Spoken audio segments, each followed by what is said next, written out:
Thank you for joining us today here on Winging It, Unscripted Conversations with the Hot Springs community, broadcasting from National Park College.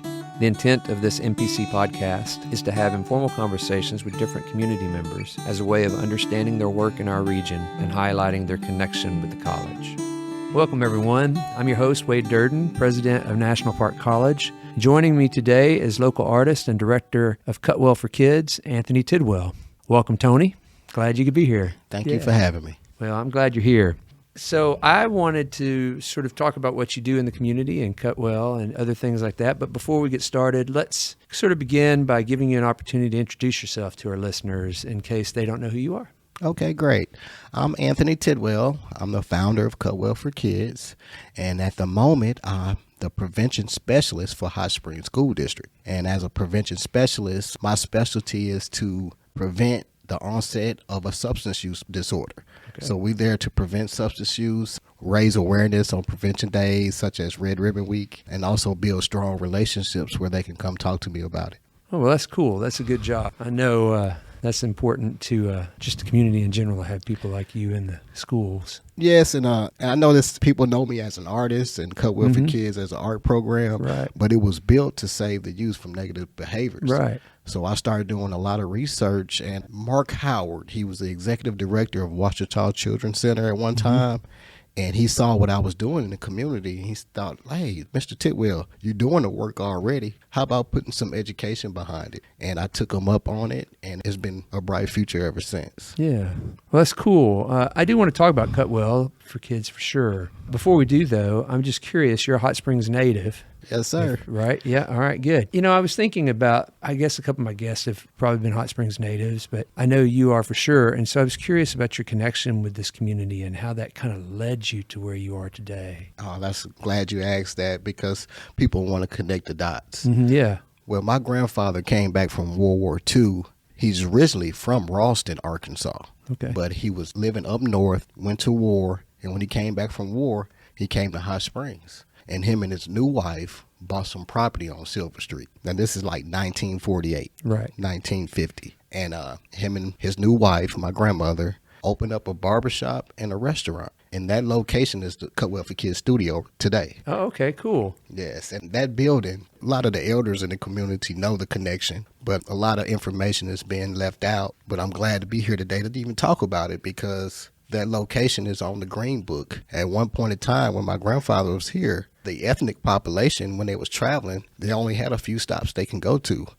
And 247 Silver Street was one of those locations. Oh, that's a really neat connection. Yes. And my grandfather and grandmother have been giving back for years to the community. And every time I'm there to stay in the summertime, I have new cousins.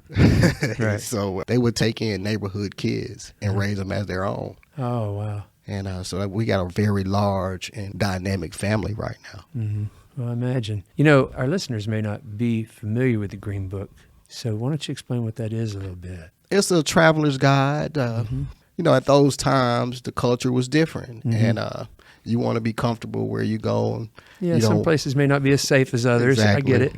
Exactly. And so they created their own traveler's guide so they can be safe when they travel on the road. And Tidwell's Diner, Tidwell's Restaurant was one of the popular locations then. Okay. Yeah. Well, that's real cool. So then you grew up in Hot Springs. What was that like? And how has the community kind of changed for you? All right, I have to do a disclaimer because the ones that grew up here get mad at me. Okay, sorry. I moved away in like the third or fourth grade. Oh, okay, I didn't realize. But I was here every summer because our summer vacations was getting dropped off in Hot Springs. Right. So right. That was our vacation. Yeah. So over years, every summer, you know, people just knew me for being here, and they called me a summer baby. Oh, That's I got you. Family, friends in the neighborhood, you a summer baby. You here in the summers. Yeah. But around third or fourth grade, I moved away. I thank God for a dysfunctional family because I've been able to tour the world. Oh, yeah. Yeah. So I lived in Durham, North Carolina. I was in Atlanta, Georgia, Rockford, Illinois, and I went to 4 different high schools. I'm like an onion. It's a lot of layers you have to pull back, to get to know me. So. Right. So how'd you wind up back here? What brought you back? When my grandfather passed away, he left the property to my father. And over the years, it's been several different businesses. And when my father had enough of those different businesses in and out the property, he asked me to come back. I was living in Texas at the time, in Dallas. Cutwell for Kids' first art show was in Plano, Texas, at a daycare. Okay. And he said, son, you have your own property here. How about you come home and refurbish the building and you have something of your own? And I fought that for years because I saw a lot of different things that I didn't want to come back to Hot Springs for, but it was just because of poverty and the location. Yeah. So I had to change my perspective on things and say, hey, be the change that I want my community to be. And so I decided to come back and be that change if it just started with me. Right.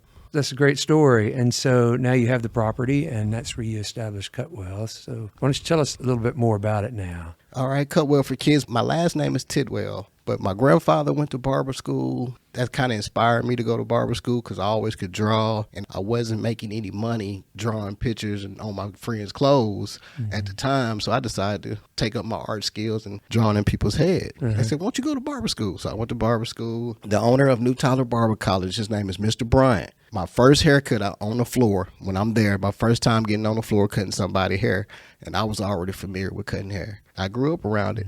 I had my own clippers, and when Mr. Bryant saw that first haircut, he said, Tidwell, we're going to call you Cutwell. You Cutwell. And it just stuck. So my first barbershop, I opened up my first barbershop in Conway, Arkansas. That was like 1991. Called it Cutwell's Barbershop. Opened up another shop in Moralton. It was Cutwell's Barbershop. Moved to Dallas. It was Cutwell's Barbershop. Then I always brought my art supplies to work with me. And I knew how it eased my mind, anxiety, just doodling between haircuts, killing time. Instead of being the barber that read the newspaper, I was the barber that sit and sketch. Right. So, and one time, years ago, I had my art supply. I wouldn't let nobody touch them. I was real particular with my little supplies. But this one child was just very hyper and just bouncing off the walls.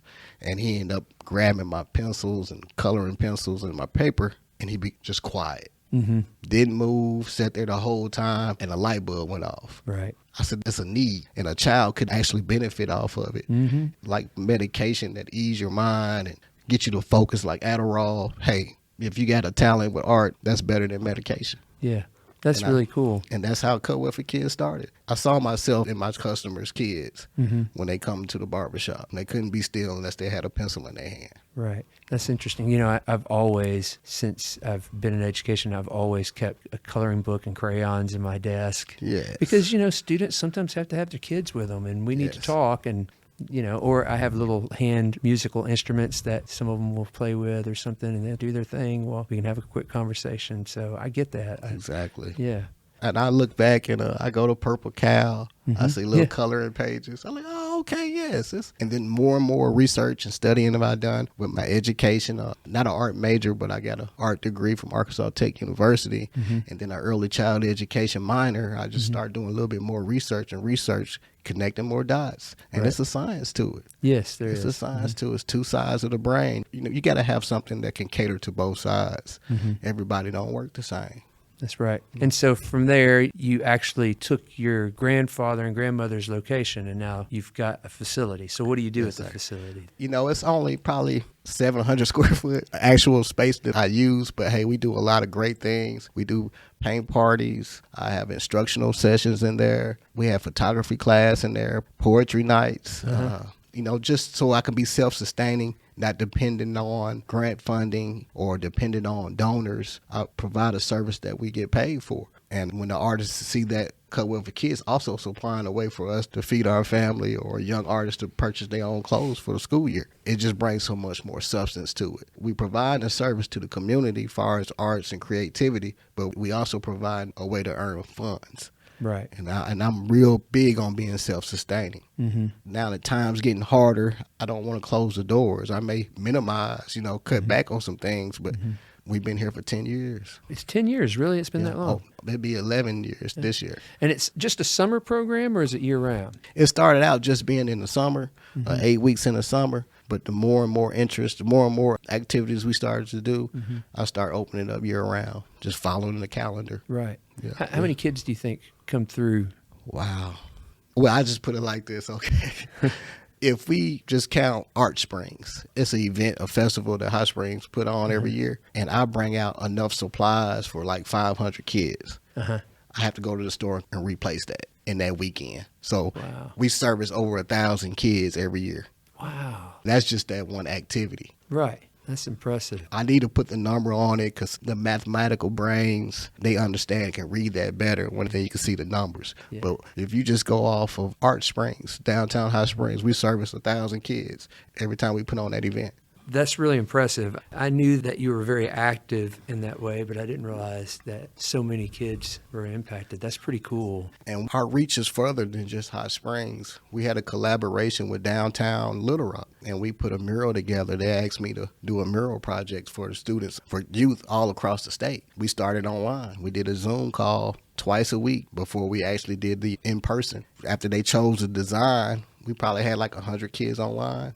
In the city of Little Rock, I turned in all the designs that the students sent to me. They emailed me their design, and once we turned it in, they had to pick which one it was going to go on the wall. And this is on Broadway and 9th Street, downtown Little Rock. Okay. So when they chose the design, then I got all the kids together. Even their design wasn't chose, they had the opportunity to learn how to put the mural on the wall. Yeah, so they got to participate with the actual painting of it. Yes. Oh, and really cool. And I have to give a shout out to Pepe Guac. Because he came here with Mary Zunick. Yep. They introduced us, and we from two totally different backgrounds. But we understood each other.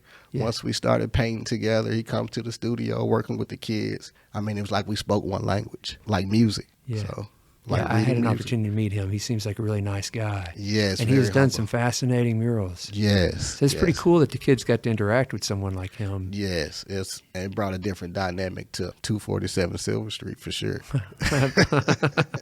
When you meet a real Italian, Yeah, that's pretty cool. Well, what do you got coming up? I mean, what's something that's on the horizon? Well, we just made a mascot for problem gambling and gaming. This is a prevention program. Nowadays, a lot of kids get on games and they have an opportunity to use their mom's credit card to purchase inline purchases. Yeah. I mean, it's entertaining, but sometimes you can relate that to gambling. Yep. And we want to make sure that education and awareness is there. But we created a mascot for problem gaming and gaming. His name is Franklin. So if you go to my Facebook page, Anthony Tidwell, you actually see the live mascot that I drew. And my son helped commercialize it through AI. That's really a neat project. We met with Les Warren, our state representative, our senator, Senator McKee. They all made Frankie this past Tuesday at the state capitol. So that's one of the big projects we got going on right now. And also on May 5th, it's the Build a Better You Youth Conference. And Cutwell for Kids will have a booth there as well. So that's one way we promote our services to other people in the state. You're doing a lot for kids in the community, of course. I wanted to give you an opportunity to maybe talk about some of the biggest challenges that you think kids face these days. The culture has changed. My grandmother and grandfather was solid. They was there every day. And nowadays, that role model or that mentor, they getting far in between. So that structure of morals and values are being lost because they're not being taught because there's no one to teach them that.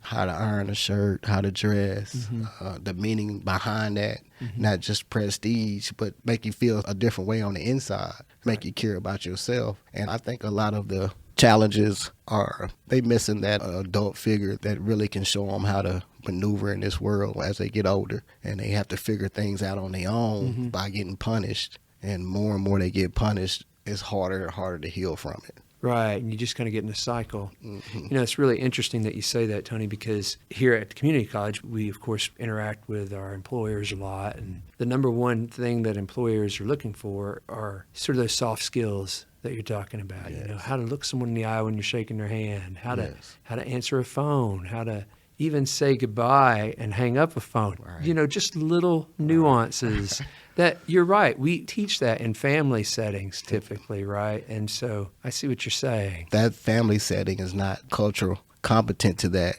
It's going right over their head. Even so when they see it, they don't even recognize it.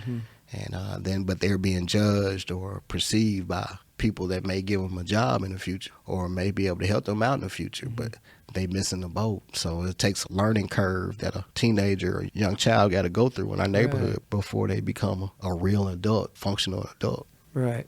Well, I mean, I take for granted things like teaching my son how to tie a tie and things like that kids don't get necessarily and don't even necessarily know when to wear a tie. Or I didn't see a tie till I come to 247 Silver Street. Yeah, I understand. Well, ties are becoming less and less popular these days. That's a really interesting perspective, and it affects all of society, the workforce and things like that. And what gets me is how many young people who have a ton of potential are getting missed because of these little, what are functionally communication barriers. Yes.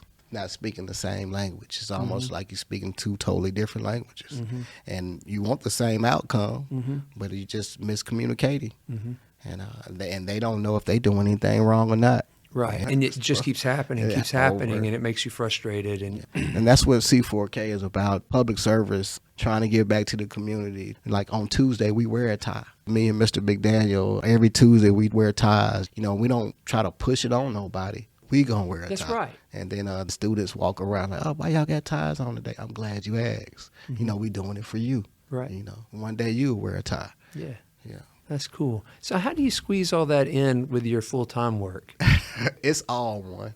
It's all one. They call it moonlighting. You mess around, get one job, you try to work the same job. When someone contracts me out, they gonna get all of me. My mission stays the same since I started cutting hair. And, is make the community look good, make them feel good. My mission has not changed, and that's what keeps me sane. It keeps me sane, but it keeps me stable. And when I go to a job, if it's the prevention specialist trying to prevent students from becoming addicted to substances, but I also bring that Cutwell for Kids love in there with it. Right. I care, I genuinely want to see a change in the individual I'm servicing in our community. Because one day they be servicing me, they like home health care. I'll be 80 years old like my grandfather was, depending on somebody else to take care of me. So they are our future. Yeah. So. One last question about Cutwell before I move on to something else, but what's the age range? Is there an age range? When we first started, it was like 4 to 12, but over the years is when they can hold a paintbrush until they can't. Right now, we work in a contract with the Hot Springs Tower over there on Spring Street. It's with adults, and some of them have disabilities, senior adults with disabilities. We take the arts to them, and if they can hold a paintbrush, we work with them. Yeah, so there's no age limit right now. So it just go by if you can hold a pencil or a paintbrush. In the prevention world, we call it cradle to the grave. Right, yeah, that's right. Well, I want to give you an opportunity to discuss your own creativity as an artist outside of Cutwell. I mean, you are known by many as an artist, so maybe you can talk about your past development and some of your past work and some of the things that you're working on now. Okay, here recently, I'm not a portrait artist, but I just recently had a customer, Mr. Anderson, Tim's Barbershop, give a shout out to them right now, Tim's Barbershop on East Grand. But he asked me to paint a picture for his wife for his birthday. It was a portrait of her and her mother. And I said, Tim, I'm not a portrait artist. I'm a pop artist, I don't want to step on the toes of portrait artists because I'm not into the realism. But he trusted me with it, and I finished it yesterday. And his wife broke out in tears when she saw it. Oh, that's cool. So that's a piece of work that I recently done for myself and my own creativity. I remember when it started, though, I was in Atlanta, Georgia, and I had an art teacher.